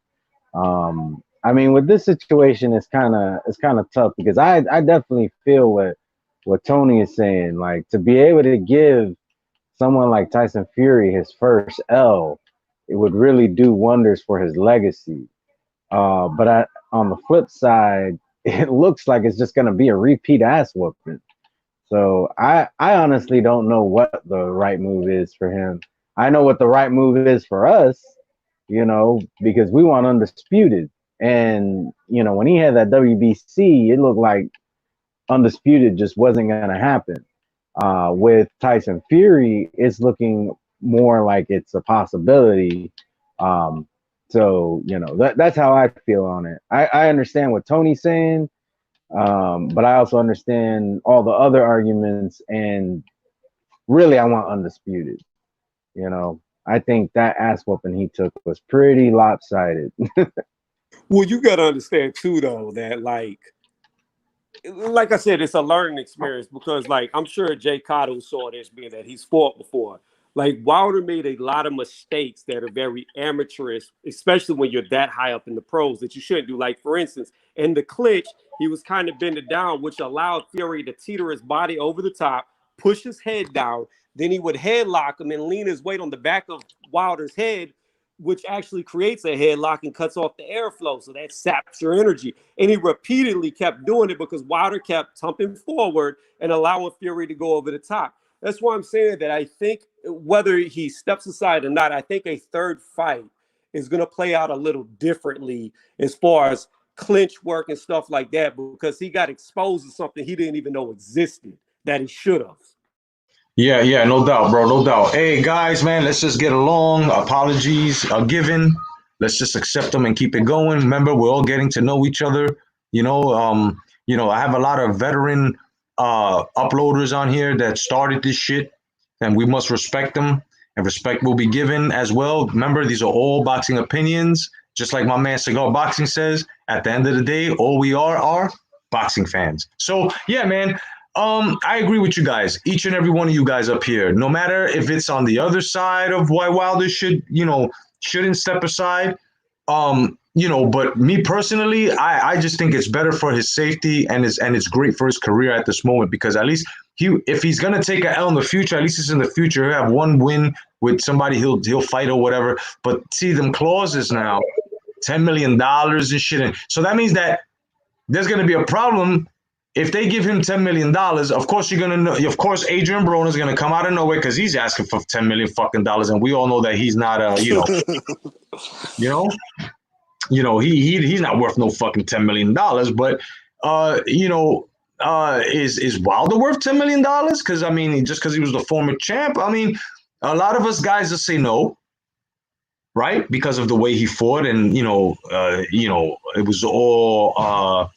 What was it? Quantity, not quality, But then on the other hand, if he doesn't get the $10 million, but then that's his demise, you see, because if he just puts himself back in line to fight Fury again, he's gonna wind up losing big this time. I think he's basically. I'm not talking a knockout. I'm talking big. I'm talking losing everything, bro. Like, if his stock falls one more time because he didn't build it, see, like Anthony Joshua.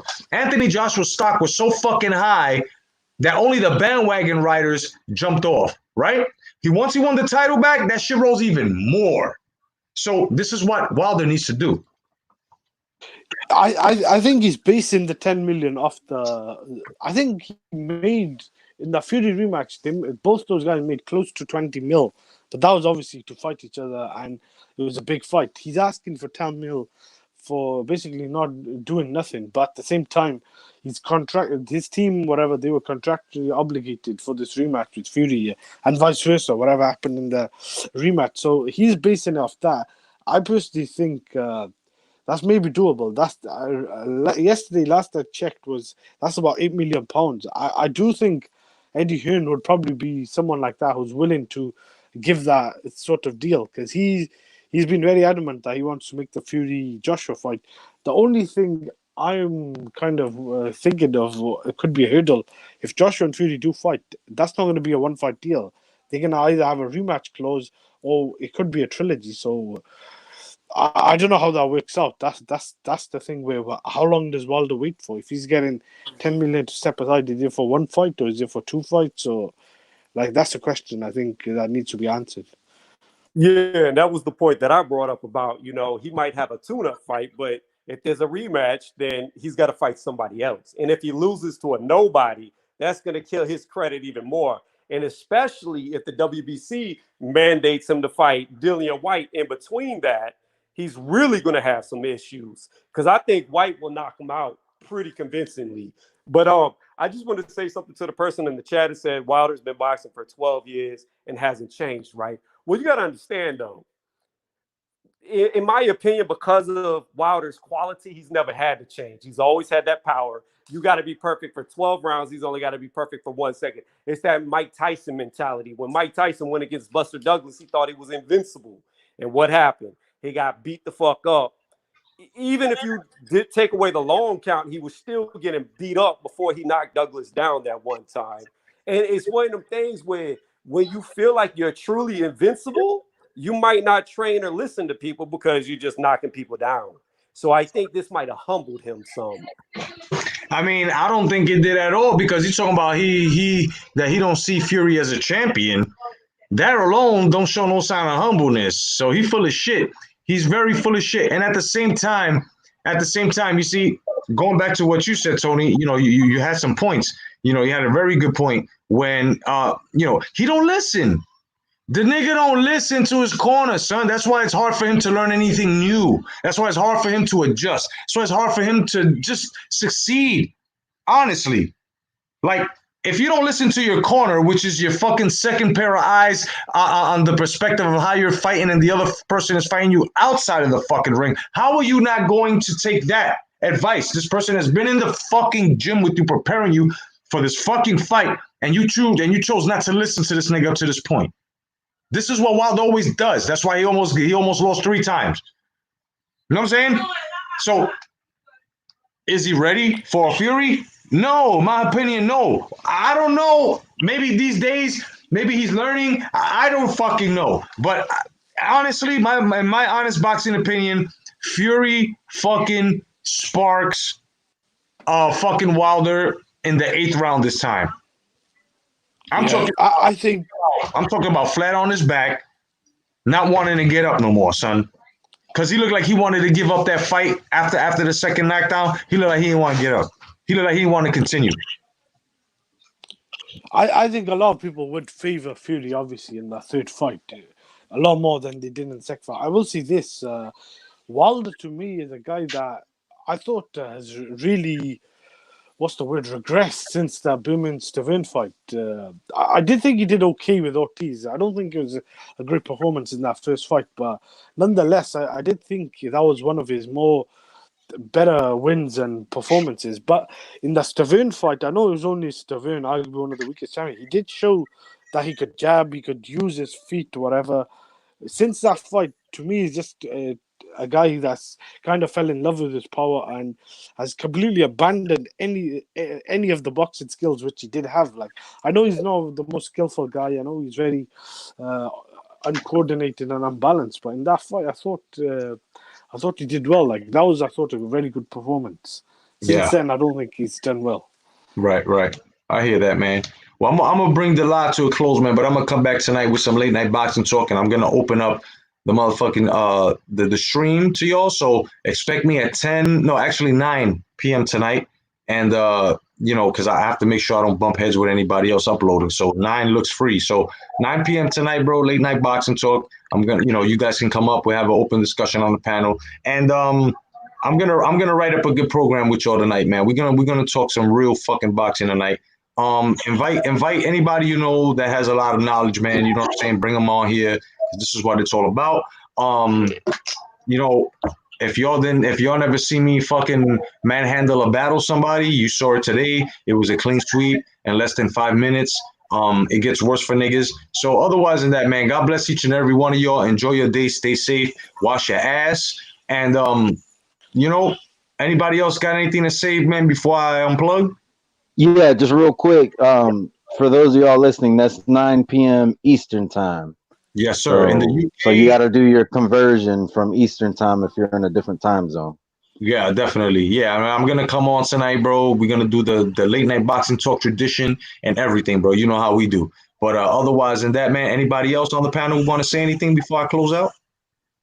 Nah, I just want to appreciate you inviting me up here like always. Always, man. Tonight you can come right back on here, son. We can have a fucking two-peat. Everybody's more than welcome, man. Tonight we're gonna talk some boxing. We're gonna talk about the guys we grew up watching. You know what I'm saying? Boxing. So and it's gonna be a very, very serious discussion tonight because the more content we bring, it's like speaking in codes. And if you're not gonna know what we're gonna be speaking tonight, then you should not be here unless you want to learn. Otherwise than that, I'm the Boxing Jedi. All right, good to you. J. Cotto, God bless each and every one of y'all. Stay safe and remember, money got no hairline. Peace, y'all.